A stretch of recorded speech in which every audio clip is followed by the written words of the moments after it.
पर इसका मतलब ये नहीं है कि भाजपा वाले नहीं। दूसरी बात, मैं आपसे असहमत हूँ। मैं बता रहा हूँ आप कहते हैं कि भगत सिंह से कोई शायद बड़ा नेता मिलने नहीं गया। प्रधानमंत्री एक सेकंड, अरुंधति रॉय का एक इंटरव्यू आया, ठीक, वो किसी पाकिस्तान के रेडियो से चला था और पाकिस्तान के वेबसाइट से चला था, ऑल्ट न्यूज पे ये डॉक्यूमेंटेड है। फिर उसको उठा के भारत के खास वैचारिक समर्थकों के वेबसाइट ने उसको छापा, न्यूज बनाया, उससे कई लोगों ने उसको ट्रेंड करके ट्वीट किया। तो इसके झांसे में कोई भी पढ़ सकता है। वो जरूर चुनौती है कि बाहर के देश के लोग हम सबको लड़ा सकते हैं उस ट्वीट को करके, पर ये इतना निर्दोष व्यवस्था नहीं है। मैं बार बार कह रहा हूं, इस पिक्चर को मत भूलिए कि जिसका स्ट्रक्चर बहुत बड़ा है, जिसके पास ह्यूमन रिसोर्स बहुत बड़ा है। अगर खुद एक पार्टी का राष्ट्रीय अध्यक्ष ये कह रहे हैं कि 32 लाख लोग हमारे व्हाट्सएप पे हैं और हम कुछ भी कर सकते हैं, कि एक अफवाह फैल गई कि अखिलेश ने मुलायम को चांटा मारा, वो उदाहरण तो वही दे रहे हैं, मैंने तो नहीं दिया है। उन्हें इस तरह का, उसने इसका क्या संभव है? कोई संपूर्ण इसका नहीं, इस तरह का उदाहरण कहते हैं उन्होंने फैलाई है। मैं दूसरा कहता हूं, नहीं, उन्होंने खुद दिया है ये उदाहरण। उन्होंने कहा कि ऐसी अफवाह फैल रही है, हमने फैलाई। उन्होंने कहा कि हमारी पार्टी के जिला के लोगों ने ट्वीट किया। आप उसका बयान को ठीक से पढ़िए, मैं उसको निकाल के पढ़ा सकता हूं, मैं पढ़ा दूंगा। अब मैं वो वाली बात कहूंगी, नहीं, पॉलिटिकल पार्टी से हूं नहीं, मुझे लेना देना भी नहीं, मगर मैं ये भी कहूं, जैसे कांग्रेस के नेता कहते हैं कि जाए हमारी पार्टी तेले, वो कहीं भी जाए हमें मतलब नहीं है। मैं सच आपको बताना चाहूंगा, और पार्टी के नेता नहीं कर रहे हैं। एक सच सुनिए, आप कहते हैं कि प्रधानमंत्री एक ये इतिहास का वर्जन है कि भगत सिंह से मिलने कोई बड़ा नेता नहीं गया, या वो ये कहते हैं, जब ये कहते हैं, जब कांग्रेस कहती है कि नेहरू जी और गांधी जी के कारण आजादी मिली, जो एक इतिहास मैं भी मानता हूं उनका बहुत बड़ा योगदान था, और बिना खड़क बिना ढाल हमें आजादी मिल गई, ये हमेशा हमें पढ़ा गया। अगर भारत का प्रधानमंत्री उठ के ये बोलता है कि आजादी के अंदर नॉन वायलेंस के अलावा जो आर्म स्ट्रगल था उसका भी योगदान था, सुभाष चंद्र बोस और भगत सिंह ने भी आजादी में योगदान दिया, तो मुझे लगता है 50 साल से जो इतिहास हमें पढ़ाया गया है वो फेक न्यूज़ है। गलत इतिहास की किताब पढ़ी है, मैंने अभी कहा। तो खाली जो आपका इतिहास है कि खाली नेहरू और गांधी जी, आपने कहा कि पटेल साहब ने जब वो बंबई गए उससे पहले अपने सेक्रेटरी को बुला के कहा कि नेहरू से कितने भी मतभेद हो उनका साथ मत छोड़ना। अगर कोई व्यक्ति ये कहे कि देखिए उनके बीच में मतभेद तो थे, तो फिर उसमें फेक न्यूज कहां है? इसीलिए मैं बता रहा हूं, जो पॉलिटिकल टीका टिप्पणी है उसको फेक न्यूज की कैटेगरी में मत लेके आइए। इतिहास के वर्जन को सुनिए, आप सुनिए, अब मैं कुछ बोलना चाहूंगी।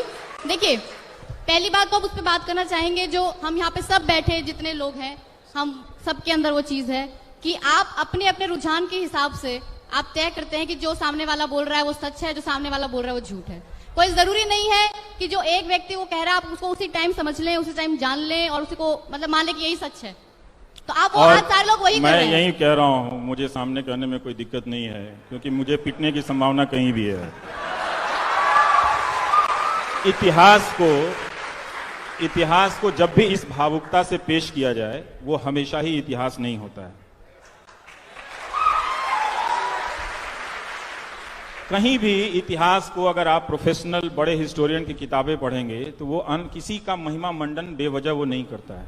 राजनीतिक दल जरूर करते हैं, कांग्रेस के पोस्टर पर सरदार पटेल नहीं होंगे, इनके पोस्टर पर होंगे, वो सब करते रहते हैं। लेकिन जो इतिहास की प्रोफेशनल ट्रेनिंग है उसमें खुद ही इतना कंपटीशन है कि एक मैंने जैसे कहा कि सरदार बोस पे ही कई किताबें, राइट लेफ्ट हर तरह के इतिहास के लोगों को लिखे हुए, जिन लोगों ने सरदार भगत सिंह की जेल डायरी और किताबों का संकलन किया है वो और भी लोग थे, मतलब उनका वो कुछ और भी लोग उनसे कहा जा सकता है। तो सरदार भगत सिंह हर जगह हैं, कम्युनिस्ट पार्टी में भी हैं, आरएसएस में भी हैं, कांग्रेस में भी हैं, वो सब जगह हैं। और कई बार जब जाटों का महासम्मेलन होता है तो वहां भी फोटो होता है, जैसे कुर्मी जाति का महासम्मेलन होता है, नीतीश कुमार ने किया था 2014 से पहले, तो वहां भी सरदार पटेल की तस्वीरें थी।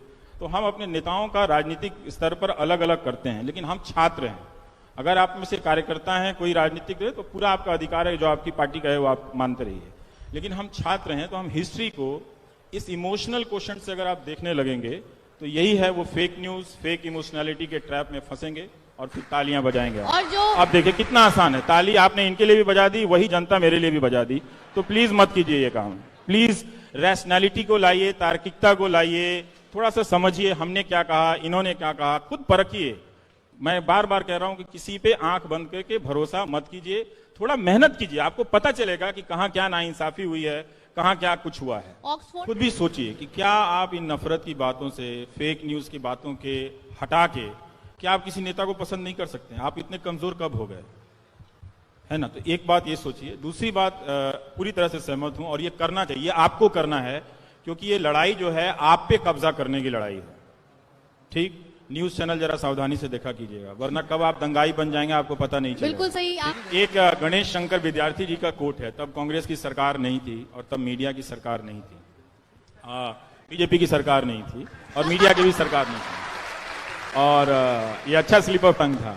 लेकिन देखिएगा कि लोकतंत्र इतिहास में कई बार खतरे में पड़ा है और कई बार उभर कर भी आया है। तो ये एकदम इस बात के लिए तैयार रहना चाहिए कि कभी भी आपकी जरा सी गफलत से आपका लोकतंत्र बर्बाद हो सकता है, आपके योगदान से। तो और मीडिया किस तरह का खेल करता है कि पहला एडिटोरियल है उनका प्रताप साहब का, प्रताप अखबार में जो कानपुर से निकला था, गणेश शंकर विद्यार्थी का, वो लिख रहे हैं, वैसे अभी यहां पूरा अंधकार नहीं हुआ है किंतु लक्षण वैसे ही दिखते हैं। ये 1913 है। इसके बाद यहाँ के समाचार पत्र भी मशीन के समान हो जाएंगे और उनमें काम करने वाले पत्रकार मशीन के पुर्जे। इसके फलस्वरूप ना व्यक्तित्व रहेगा और ना ही सत्य असत्य का अंतर। कितने महान व्यक्ति थे। अन्याय के विरुद्ध डर जाने और अन्याय के विरुद्ध लड़ जाने और न्याय के लिए आफतों के बुलाने की चाह नहीं रहेगी। आप इतने कमजोर हो जाएंगे। जैसे आप पूछते हैं ना, आप इतना कैसे बोल लेते हो, ये सवाल ही आपको बताता है कि आप एक नागरिक के रूप में समाप्त हो चुके हैं। सरकारों ने आपको डराकर समाप्त कर दिया है। तो ऐसा सवाल कभी किसी से मत पूछिएगा। ये कहिएगा मैं जितना नहीं डरती हूं उससे कम तुम क्यों डरते हो, ये सवाल पूछा कीजिए। तो ये लिख रहे हैं कि सिर्फ रह जाएगा खींची हुई लकीरों पर चलना। ये गणेश शंकर विद्यार्थी जी का कथन है। तो हमको याद रखना चाहिए, भारत के टेलीविजन को, खासकर हिंदी अखबारों को, हिंदी टेलीविजन को बहुत ही सावधानी से देखिए। अगर जरा सी चूक आपने की तो आप जिन महान लोगों की कुर्बानियों पे, उनकी मूर्तियों पे शान करते हैं, उनकी शान में आप गुस्ताखी कर देंगे। हम पढ़ रहे हैं। मीडिया ने ही सिखाया कि किससे आपको सवाल नहीं करना है। मीडिया ने ही बहुत सारी खबरें गायब कर दी। तो जो नो न्यूज है वो भी एक तरह का फेक न्यूज है कि अगर आप असली चीजें ना जान के कुछ और चीजें जान रही हैं या आपको बताया जा रहा है। आप हिंदी अखबारों को देखिए, पढ़िए ध्यान से। बहुत एक से एक काबिल पत्रकार हैं, मतलब इतने धुरंधर हैं कि पसीने छुड़ा दें नेताओं के और सरकारों के, लेकिन उन सब के हाथ बांध दिए गए। वो सब मिलते हैं तो ऐसी तड़प है, उनकी तड़प को मैं थोड़ा सा जी लेता हूं ज्यादा, पर अगर आप उनका साथ देंगे तो यही पत्रकार बदल देंगे आपके लोकतंत्र को। नेताओं में बहुत क्षमता होती है। हमारा न्यूज चैनल खासकर और मीडिया, मैं बहुत जिम्मेदारी से कह रहा हूं, जो मुझे पिछले 4 साल में दिखा है और उसके पहले जिस तरह से उसमें गिरावट आ रही थी, वो बहुत होशो हवास में सोच समझ के भारत के इस अर्जित लोकतंत्र को, जिसको पाने के लिए लोगों ने काला पानी की सजा भुगती, उसको बर्बाद कर रहा है। ये बात मैं ताली बजवाने के लिए नहीं कह रहा हूं, ताली मत बजाइएगा। आपके अखबारों के संपादक, आपके पत्रकार, उनके मालिकान, ये सब मिलकर इस लोकतंत्र को बर्बाद करने में लगे हुए हैं। अगर आप बतौर नागरिक नहीं उठकर खड़े हुए, इस झूठ से नहीं लड़ पाए, लड़ाई आपकी है कि क्या आप इस झूठ से लड़ पाएंगे, और हारना आपकी नियति है, तो आप इस नियति को बदल पाएंगे। 150 साल पहले किसी ने सोचा था कि हम नियति को बदल पाएंगे, लेकिन लंबी लड़ाई थी तो बदली थी। तो ये बहुत जरूरी है कि आप इन न्यूज चैनलों की हरकतों को समझें, इनके जो स्लोगन्स हैं, किस तरह से हिंदू मुस्लिम नफरत की बातें हो रही हैं। क्या आपने यही हिंदुस्तान चाहा था? वो तो जो हो गया 1947 में, वो क्या आपको 2019 में फिर से चाहिए? क्यों चाहिए? और फिर जो सचिवालय के बाहर प्रदर्शन कर रहे हैं नौकरी वाले, उनको क्या चाहिए? उनको तो नौकरी चाहिए ना। तो अपने सवालों को मत बदलने दीजिए, मत भटकने दीजिए। तो मैं जिम्मेदारी से कहता हूं कि हिंदी न्यूज चैनल आपको बर्बाद कर रहे हैं। सबसे पहले आपको दंगाई बना रहे हैं। अंग्रेजी भी आ गए उसमें, और अंग्रेजी भी आ गया है, पर तो मैं हिंदी का हूं तो अंग्रेजी मैं भी है। उसकी खबर ज्यादा रखता हूं। पर आप अंग्रेजी से भी, और ये बात कोई लाग लपेट का नहीं है। आप अगर जरा सतर्क हो जाएंगे तो यही सब चीज अच्छा हो जाएगा। और आपके नेताओं में बहुत संभावना है कुछ नया और बड़ा कर देने के लिए। उनके पास लाखों की संख्या में सरकारी कर्मचारी हैं। तो आप अपना सही डिमांड जरा सा बड़ा कीजिए। इन भावनात्मक मुद्दों को छोड़िए। शर्म आनी चाहिए कि एक फिल्म पे, पद्मावत पे, इस देश में 3-3, 4-4 हफ्ते चर्चा हुई है और लड़के लाठी खा जाते हैं यहाँ पे नौकरियों के लिए, उसकी एक तस्वीर टीवी पे नहीं चलती है। अगर ऐसा भारत, अगर ऐसा मीडिया आपको चाहिए, आपको मुबारक। मैं आपको बोल के जा रहा हूं, आपने अपने गर्दिश के दिन तय कर रखे हैं। शायद उसका बुलावा जो है वो आप और तेजी से चाहते हैं कि वो और जल्दी आ जाए, ताकि हम बर्बादी जो है, जिसकी हमने चाह की थी, हम ओढ़ लें। अब हमको जाने दीजिए जी।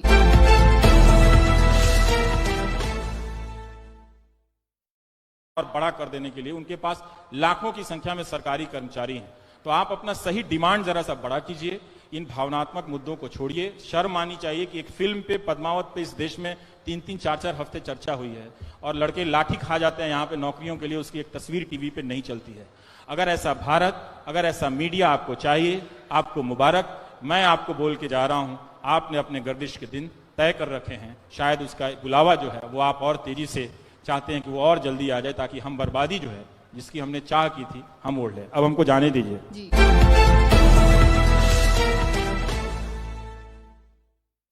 पर इसका मतलब ये नहीं है कि भाजपा वाले नहीं। दूसरी बात, मैं आपसे असहमत हूं।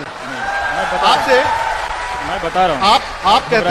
आप कहते हैं कि भगत सिंह से कोई शायद बड़ा नेता मिलने नहीं गया। प्रधानमंत्री एक सेकंड, अरुंधति रॉय का एक इंटरव्यू आया, ठीक, वो किसी पाकिस्तान के रेडियो से चला था और पाकिस्तान के वेबसाइट से चला था, ऑल्ट न्यूज पे ये डॉक्यूमेंटेड है। फिर उसको उठा के भारत के खास वैचारिक समर्थकों के वेबसाइट ने उसको छापा, न्यूज बनाया, और उसके कई लोगों ने उसको ट्रेंड करके ट्वीट किया। तो इसके झांसे में कोई भी पढ़ सकता है। वो जरूर चुनौती है कि बाहर के देश के लोग हम सबको लड़ा सकते हैं उस ट्वीट को करके, पर ये इतना निर्दोष व्यवस्था नहीं है। मैं बार बार कह रहा हूं, इस पिक्चर को मत भूलिए कि जिसका स्ट्रक्चर बहुत बड़ा है, जिसके पास ह्यूमन रिसोर्स बहुत बड़ा है। अगर खुद एक पार्टी का राष्ट्रीय अध्यक्ष ये कह रहे हैं कि 32 लाख लोग हमारे व्हाट्सएप पे हैं और हम कुछ भी कर सकते हैं, कि एक अफवाह फैल गई कि अखिलेश ने मुलायम को चांटा मारा, वो उदाहरण तो वही दे रहे हैं, मैंने तो नहीं दिया है। उन्हें इस तरह का, उसने इसका क्या संभव है? कोई संभव इसका नहीं, इस तरह का उदाहरण उन्होंने फैलाई है। मैं दूसरा कहता हूं, नहीं, उन्होंने खुद दिया है ये उदाहरण। उन्होंने कहा कि ऐसी अफवाह फैल रही है, हमने फैलाई। उन्होंने कहा कि हमारी पार्टी के जिला के लोगों ने ट्वीट किया। आप उसका बयान को ठीक से पढ़िए, मैं उसको निकाल के पढ़ा सकता हूं, मैं पढ़ा दूंगा। अब मैं वो वाली बात भाजपा नहीं, पॉलिटिकल पार्टी से हूं नहीं, मुझे लेना देना भी बिल्कुल, नहीं, बिल्कुल। मगर मैं ये भी कहूं, जैसे कांग्रेस के नेता कहते हैं कि जाए हमारी पार्टी तेले रहे, वो कहीं भी जाए, हमें मतलब नहीं है। मैं सच आपको बताना किसी और पार्टी के नेता नहीं कर रहे हैं। एक सच सुनिए, आप कहते हैं कि प्रधानमंत्री एक ये इतिहास का वर्जन है कि भगत सिंह से मिलने कोई बड़ा नेता नहीं गया, या वो ये कहते हैं, जब कांग्रेस कहती है कि नेहरू जी और गांधी जी के कारण आजादी मिली, जो एक इतिहास मैं भी मानता हूं का बहुत बड़ा योगदान था, और बिना खड़क बिना ढाल हमें आजादी मिल गई, ये हमेशा हमें पढ़ा गया। अगर भारत का प्रधानमंत्री उठ के ये बोलता है कि आजादी के अंदर नॉन वायलेंस के अलावा जो आर्म स्ट्रगल था उसका भी योगदान था, सुभाष चंद्र बोस और भगत सिंह ने भी आजादी में योगदान दिया, तो मुझे लगता है 50 साल से जो इतिहास हमें पढ़ाया गया है वो फेक न्यूज है। आपने गलत इतिहास की किताब पढ़ी है, मैंने अभी कहा। तो खाली जो आपका इतिहास है कि खाली नेहरू और गांधी जी, आपने कहा कि पटेल साहब ने जब वो बंबई गए उससे पहले अपने सेक्रेटरी को बुला के कहा कि नेहरू से कितने भी मतभेद हो उनका साथ मत छोड़ना। अगर कोई व्यक्ति ये कहे कि देखिए उनके बीच में मतभेद तो थे, तो फिर उसमें फेक न्यूज कहां है? इसीलिए मैं बता रहा हूं, जो पॉलिटिकल टीका टिप्पणी है उसको फेक न्यूज की कैटेगरी में मत लेके आइए। इतिहास के वर्जन को सुनिए, आप सुनिए। अब मैं कुछ बोलना चाहूंगी। देखिए, पहली बात तो आप उस पर बात करना चाहेंगे, जो हम यहाँ पे सब बैठे जितने लोग हैं, हम सबके अंदर वो चीज है कि आप अपने अपने रुझान के हिसाब से आप तय करते हैं कि जो सामने वाला बोल रहा है वो सच है, जो सामने वाला बोल रहा है वो झूठ है। कोई जरूरी नहीं है कि जो एक व्यक्ति वो कह रहा है आप उसको उसी टाइम समझ लें, उसी टाइम जान लें और उसी को मतलब मान लें कि यही सच है। तो आप वो आज सारे लोग वही कर रहे हैं। मैं यही कह रहा हूं, मुझे सामने कहने में कोई दिक्कत नहीं है, क्योंकि मुझे पिटने की संभावना कहीं भी है। इतिहास को जब भी इस भावुकता से पेश किया जाए, वो हमेशा ही इतिहास नहीं होता है। कहीं भी इतिहास को अगर आप प्रोफेशनल बड़े हिस्टोरियन की किताबें पढ़ेंगे तो वो किसी का महिमा मंडन बेवजह वो नहीं करता है। राजनीतिक दल जरूर करते हैं, कांग्रेस के पोस्टर पर सरदार पटेल नहीं होंगे, इनके पोस्टर पर होंगे, वो सब करते रहते हैं। लेकिन जो इतिहास की प्रोफेशनल ट्रेनिंग है उसमें खुद ही इतना कंपटीशन है कि एक मैंने जैसे कहा कि सरदार बोस पे ही कई किताबें, राइट लेफ्ट हर तरह के इतिहास के लोगों को लिखे हुए, जिन लोगों ने सरदार भगत सिंह की जेल डायरी और किताबों का संकलन किया है वो और भी लोग थे, मतलब उनका वो कुछ और भी लोग उनसे कहा जा सकता है। तो सरदार भगत सिंह हर जगह हैं, कम्युनिस्ट पार्टी में भी हैं, आरएसएस में भी हैं, कांग्रेस में भी हैं, वो सब जगह हैं।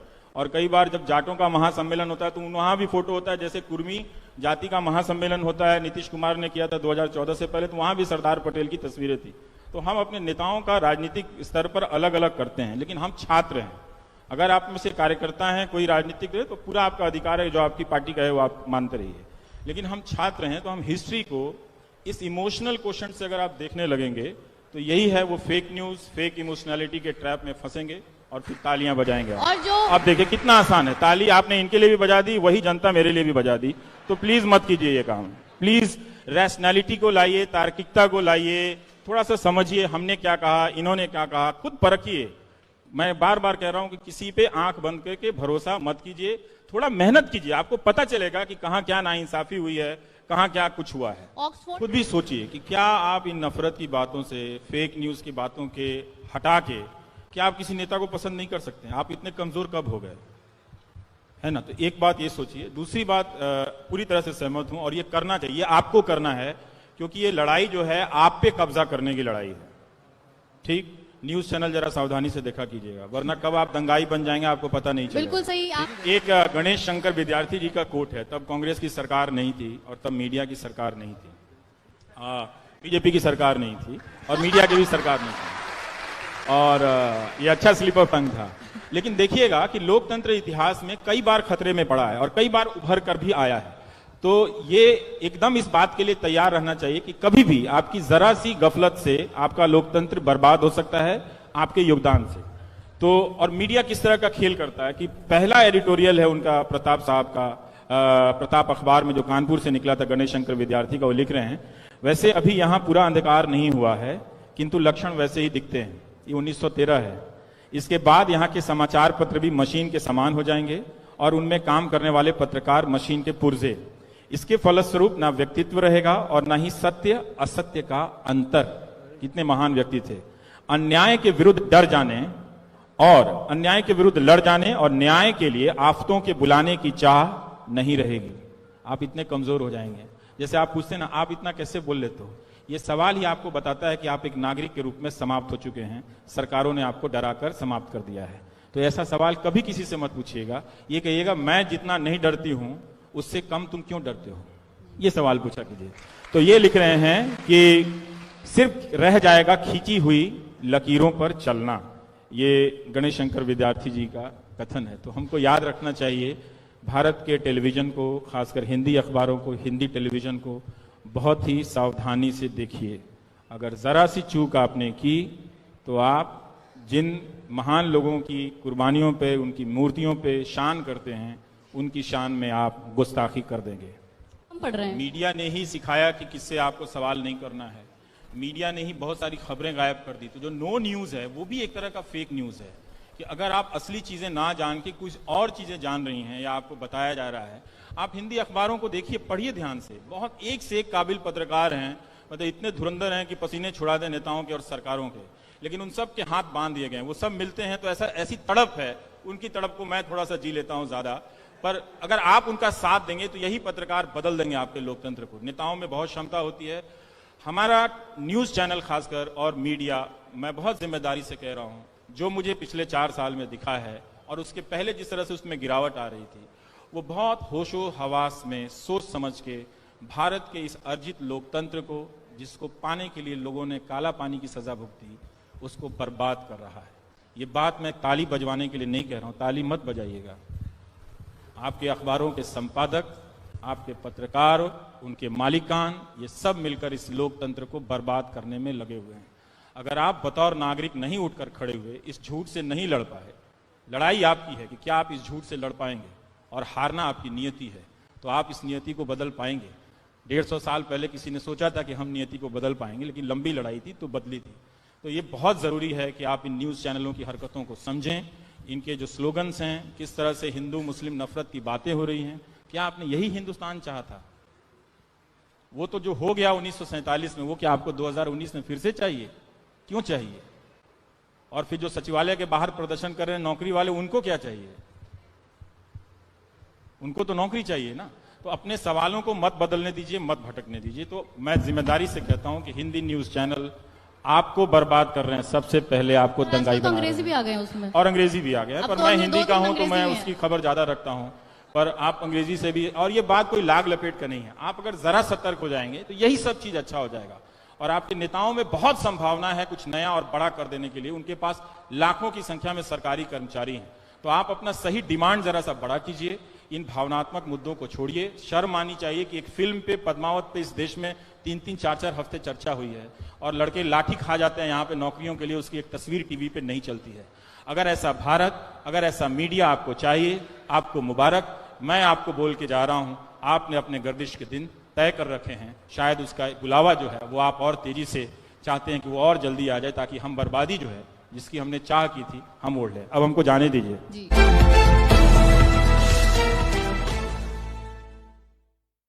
पर इसका मतलब ये नहीं है कि भाजपा वाले नहीं। दूसरी बात, मैं आपसे असहमत हूं।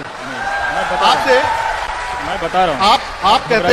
आप कहते हैं कि भगत सिंह से कोई शायद बड़ा नेता मिलने नहीं गया प्रधानमंत्री। एक सेकंड, अरुंधति रॉय का एक इंटरव्यू आया, ठीक, वो किसी पाकिस्तान के रेडियो से चला था और पाकिस्तान के वेबसाइट से चला था, ऑल्ट न्यूज पे ये डॉक्यूमेंटेड है। फिर उसको उठा के भारत के खास वैचारिक समर्थकों के वेबसाइट ने उसको छापा, न्यूज बनाया, उससे कई लोगों ने उसको ट्रेंड करके ट्वीट किया। तो इसके झांसे में कोई भी पढ़ सकता है। वो जरूर चुनौती है कि बाहर के देश के लोग हम सबको लड़ा सकते हैं उस ट्वीट को करके, पर ये इतना निर्दोष व्यवस्था नहीं है। मैं बार बार कह रहा हूं, इस पिक्चर को मत भूलिए कि जिसका स्ट्रक्चर बहुत बड़ा है, जिसके पास ह्यूमन रिसोर्स बहुत बड़ा है, अगर खुद एक पार्टी का राष्ट्रीय अध्यक्ष ये कह रहे हैं कि 32 लाख लोग हमारे व्हाट्सएप पे हैं और हम कुछ भी कर सकते हैं, कि एक अफवाह फैल गई कि अखिलेश ने मुलायम को चांटा मारा, वो उदाहरण तो वही दे रहे हैं, मैंने तो नहीं दिया है। उन्हें इस तरह का, उसने इसका क्या संभव है? कोई संपूर्ण इसका नहीं, इस तरह का उदाहरण आप कहते हैं उन्होंने फैलाई है। मैं दूसरा कहता हूं, नहीं, उन्होंने खुद दिया है ये उदाहरण। उन्होंने कहा कि ऐसी अफवाह फैल रही है, हमने फैलाई है। उन्होंने कहा कि हमारी पार्टी के जिला के लोगों ने ट्वीट किया। आप उसका बयान को ठीक से पढ़िए, मैं उसको निकाल के पढ़ा सकता हूं, मैं पढ़ा दूंगा।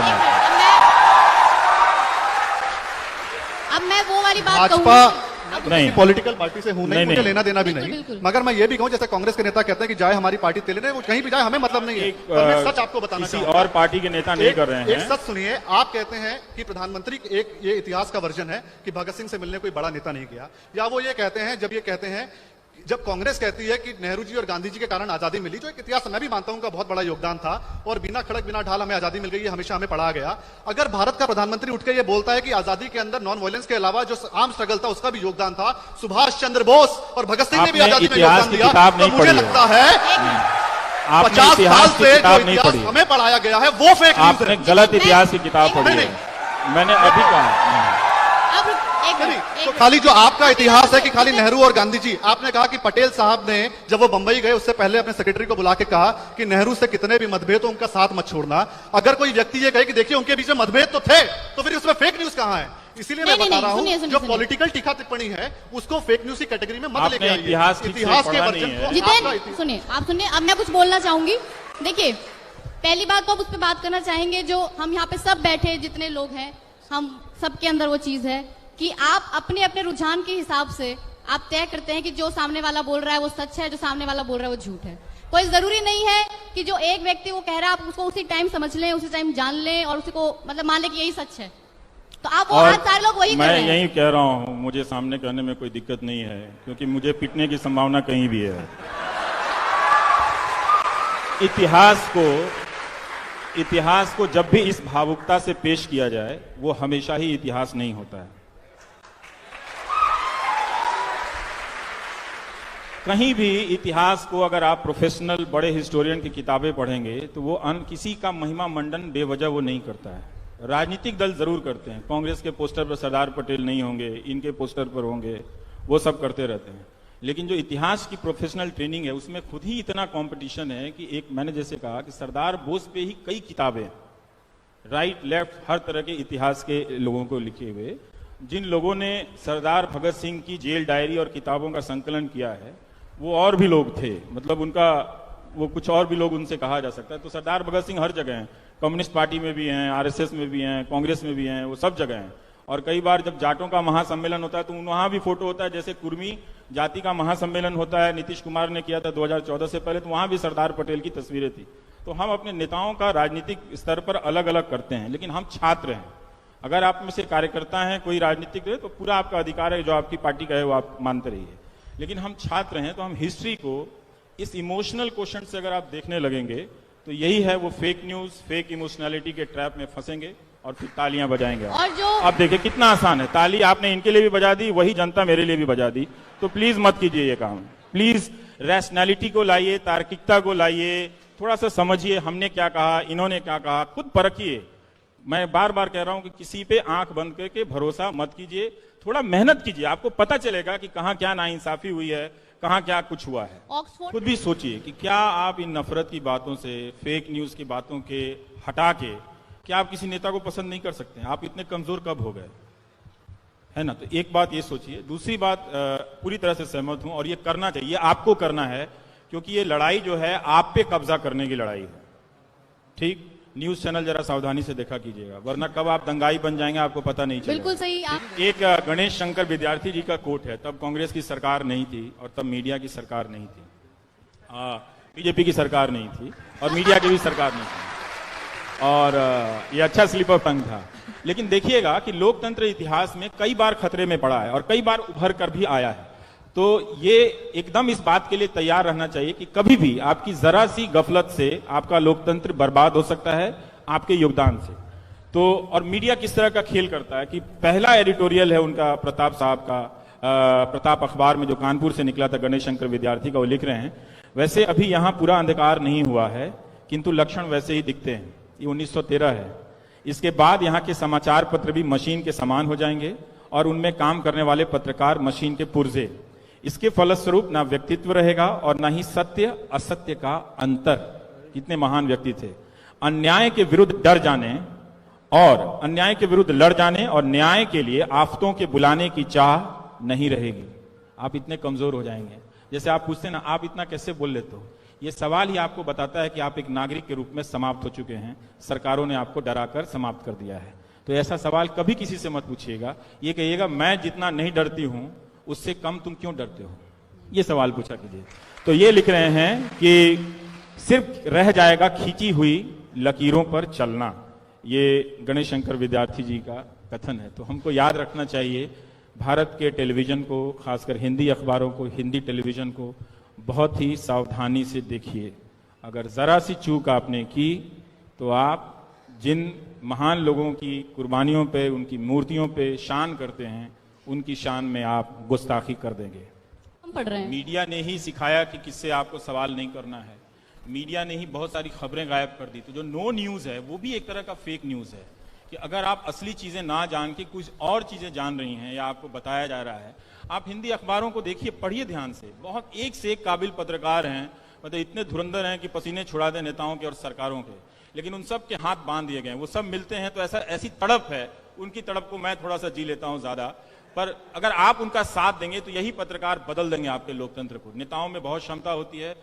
हमारा न्यूज चैनल खासकर और मीडिया, मैं बहुत जिम्मेदारी से कह रहा हूं, जो मुझे पिछले 4 साल में दिखा है और उसके पहले जिस तरह से उसमें गिरावट आ रही थी, वो बहुत होशो हवास में सोच समझ के भारत के इस अर्जित लोकतंत्र को, जिसको पाने के लिए लोगों ने काला पानी की सजा भुगती, उसको बर्बाद कर रहा है।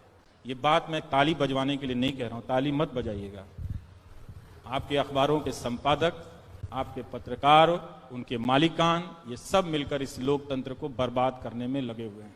अगर आप बतौर नागरिक नहीं उठकर खड़े हुए, इस झूठ से नहीं लड़ पाए, लड़ाई आपकी है कि क्या आप इस झूठ से लड़ पाएंगे, और हारना आपकी नियति है, तो आप इस नियति को बदल पाएंगे। 150 साल पहले किसी ने सोचा था कि हम नियति को बदल पाएंगे, लेकिन लंबी लड़ाई थी तो बदली थी।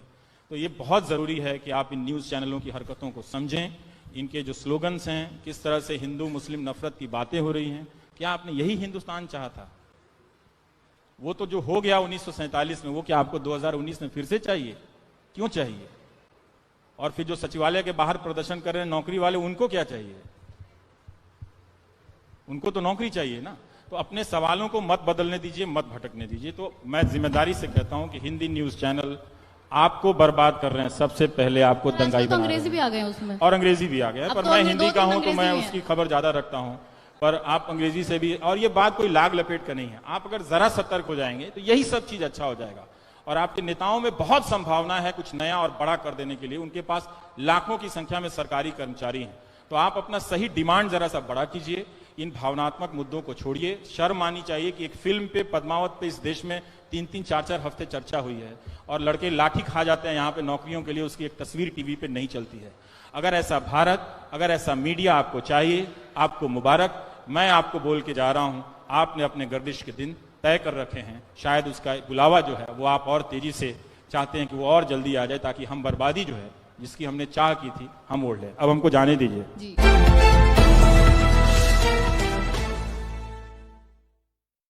पर इसका मतलब ये नहीं है कि भाजपा वाले नहीं। दूसरी बात, मैं आपसे असहमत हूं। मैं बता रहा हूं। आप कहते हैं कि भगत सिंह से कोई शायद बड़ा नेता मिलने नहीं गया प्रधानमंत्री। एक सेकंड, अरुंधति रॉय का एक इंटरव्यू आया, ठीक, वो किसी पाकिस्तान के रेडियो से चला था और पाकिस्तान के वेबसाइट से चला था। ऑल्ट न्यूज पे ये डॉक्यूमेंटेड है फिर उसको उठा के भारत के खास वैचारिक समर्थकों के वेबसाइट ने उसको छापा, न्यूज बनाया, और उसके कई लोगों ने उसको ट्रेंड करके ट्वीट किया। तो इसके झांसे में कोई भी पड़ सकता है। वो जरूर चुनौती है कि बाहर के देश के लोग हम सबको लड़ा सकते हैं उस ट्वीट को करके, पर ये इतना निर्दोष व्यवस्था नहीं है। मैं बार बार कह रहा हूं, इस पिक्चर को मत भूलिए कि जिसका स्ट्रक्चर बहुत बड़ा है, जिसके पास ह्यूमन रिसोर्स बहुत बड़ा है, अगर खुद एक पार्टी का राष्ट्रीय अध्यक्ष ये कह रहे हैं कि 32 लाख लोग हमारे व्हाट्सएप पे हैं और हम कुछ भी कर सकते हैं, कि एक अफवाह फैल गई कि अखिलेश ने मुलायम को चांटा मारा, वो उदाहरण तो वही दे रहे हैं, मैंने तो नहीं दिया है। उन्हें इस तरह का, उसने इसका क्या संभव है? कोई संपूर्ण इसका नहीं, इस तरह का उदाहरण आप कहते हैं खुद उन्होंने दिया फैलाई है। मैं दूसरा कहता हूं, नहीं, उन्होंने खुद दिया है ये उदाहरण। उन्होंने कहा कि ऐसी अफवाह फैल रही है, हमने फैलाई है। उन्होंने कहा कि हमारी पार्टी के जिला के लोगों ने ट्वीट किया। आप उसका बयान को ठीक से पढ़िए, मैं उसको निकाल के पढ़ा सकता हूं, मैं पढ़ा दूंगा। अब मैं वो वाली बात भाजपा नहीं, पॉलिटिकल पार्टी से हूं नहीं, मुझे लेना देना भी बिल्कुल, नहीं, बिल्कुल। मगर मैं ये भी कहूं, जैसे कांग्रेस के नेता कहते हैं कि जाए हमारी पार्टी तेले रहे, वो कहीं भी जाए हमें मतलब नहीं है। पर मैं सच आपको बताना किसी चाहूंगा, और पार्टी के नेता नहीं कर रहे हैं। एक सच सुनिए, आप कहते हैं कि प्रधानमंत्री एक ये इतिहास का वर्जन है कि भगत सिंह से मिलने कोई बड़ा नेता नहीं गया, या वो ये कहते हैं, जब ये कहते हैं, जब कांग्रेस कहती है कि नेहरू जी और